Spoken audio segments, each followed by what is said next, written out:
Airlines are joining the fight against coronavirus. We received our very first COVID-19 vaccine shipment from one of our logistic partners. We've been ready. We've been working on this for many months. The long wait for a vaccine may be over, but distributing them to 7.8 billion people around the world is the next big challenge. In the US, the population is roughly 330 million people. Both the Pfizer and Moderna COVID-19 vaccine require 2 doses.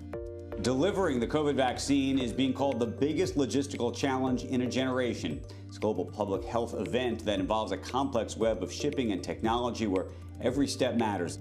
In the US, airlines have stepped up to become a crucial part of the supply chain, alongside logistic giants like UPS, FedEx, and DHL. Even though it's only one part of the journey, it's a critical one. DHL and McKinsey estimate vaccinating the world will require up to 15,000 flights. American, Delta, and United have been preparing since the summer and jumped into action hours after vaccines were approved for emergency use in the US. Airlines do carry pharmaceuticals and vaccines all the time. That's not new. This is new because of the scale. I mean, it's kind of been compared to World War II and the scale of it and how many different players and factories and other facilities are coordinating with one another at the same time because it's such an international crisis. Providing just a single dose to 7.8 billion people would fill 8,000 Boeing 747 cargo aircraft. This is the greatest undertaking that the logistics and supply chain industry will face, I think, in its modern history. The ability to be able to transport and the scale to be able to transport this level of vaccines, it's never happened before. Here's a look at just one part of the complex journey of a vaccine.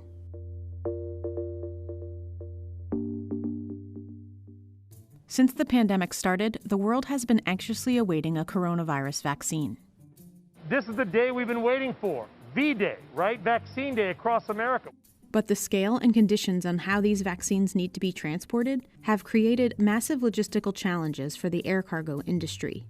Operation Warp Speed, the program the U.S. government created to accelerate development, manufacturing, and distribution of COVID-19 vaccines, partnered with United Parcel Service and FedEx for vaccine distribution. FedEx and UPS, they're in the best position to carry the vaccines to that last mile, but they can't do it alone. So the rest of the supply chain will also play a part. Working along with the airlines will add additional capacity where we're required to distribute the vaccines. FedEx and UPS routinely rely on commercial airlines for support to fly goods their networks can't handle. In fact, commercial airlines typically carry up to 50% of the world's cargo in their bellies. Normally, U.S. mail and Amazon packages and various other things from live animals to electronics are all flying below us. Because so many planes have been taken out, airlines have been using, especially their larger aircraft, to carry only cargo. They're pretty much desperate to find revenue wherever they can. In March of 2020, airlines were even transporting some cargo in passenger seats to help distribute PPE equipment at the beginning of the pandemic. In many cases, depending on the type of cargo, it is only in the belly that you can carry the cargo. Without the passenger, without the baggage, you have more capacity and more weight that can be carried. So a 777, for example, normally can carry 10 tons on a normal passenger flight between New York and Miami. You could probably go to 15 to maybe 18 to 20 tons on that airplane without the passengers in the luggage. This life-saving cargo is very different. It must be kept at such frigid temperatures, airlines perform stress tests to make sure their networks and supply chain could handle temperature and other requirements for shipment.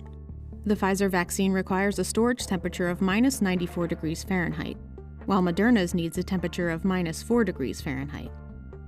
A temperature-controlled thermal shipper box that utilizes dry ice was created to help transport the vaccine. These are very, very low, deep, frozen temperatures, which does present some additional difficulty in the handling of the vaccines. On top of that, we also have the need for dry ice. Dry ice is the substance that's used to maintain the temperatures.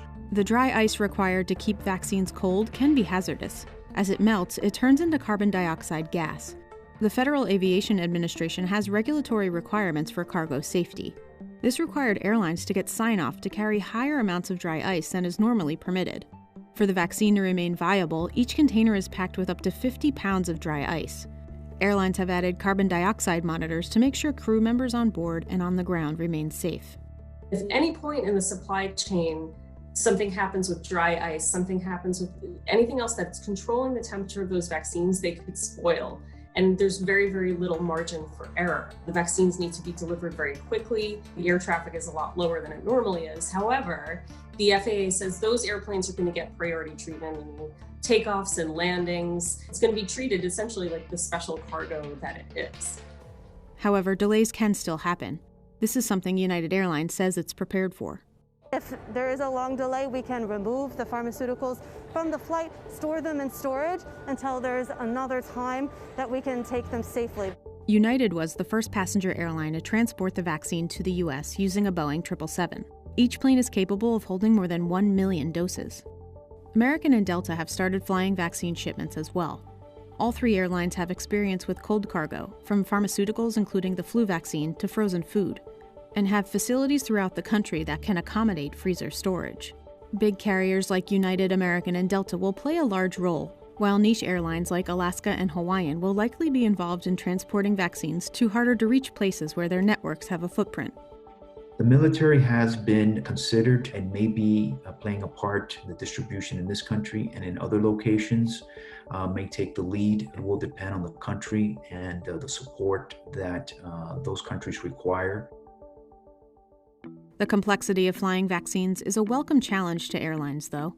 It brings unexpected revenue to an industry that has been devastated by the coronavirus. Globally, the airline industry is expected to lose $157 billion in 2020 and 2021, making 2020 the worst financial year in aviation history.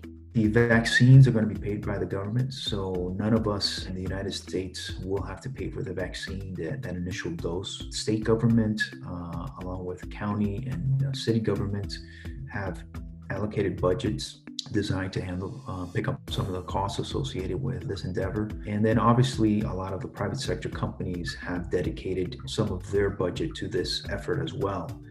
Airlines are getting paid to do this. So cargo revenue for US airlines, which generally don't have dedicated planes just for cargo, had always been a pretty small part of the business. The bulk of the revenue was coming from passengers flying on planes and other parts of the business. In the pandemic, all of that has kind of turned on its head. It's become more important to airlines in decades. E-commerce demand is there, there's international shipping demand, and because so many airlines have cut passenger flights back, because of the lack of demand, we lose that belly capacity of those passenger planes. So airlines are doing whatever they can to get money from cargo. Passenger traffic is estimated to be down 67% in 2020. That lack of demand means less aircraft. There's limited capacity, air capacity available today versus, a year ago, let's say. So that also is going to be a difficult challenge to meet, along with just remember that everything else has to move as well. We anticipate every pallet of vaccines will require about 25 to 30 pallets of accessories to go with that. It encompasses syringes and swabs and all the other accoutrements that go into a vaccination program. In October, FedEx said it was nearing capacity and encouraged customers to ship early to avoid delays in packages for the 2020 holiday season. COVID-19 restrictions and the emergency approval of COVID-19 vaccines has added more strain to the shipping industry. FedEx and UPS told a Senate Transportation Subcommittee that vaccines will receive priority over any other items. They're working on this 24/7. This is something that every logistics professional does on a daily basis, no matter where in the logistics chain you may fall, whether you're at an airline, a forwarder, a trucking company, even at an airport. The bottom line is it's about saving people's lives. And it could get people traveling again and help save the airline industry.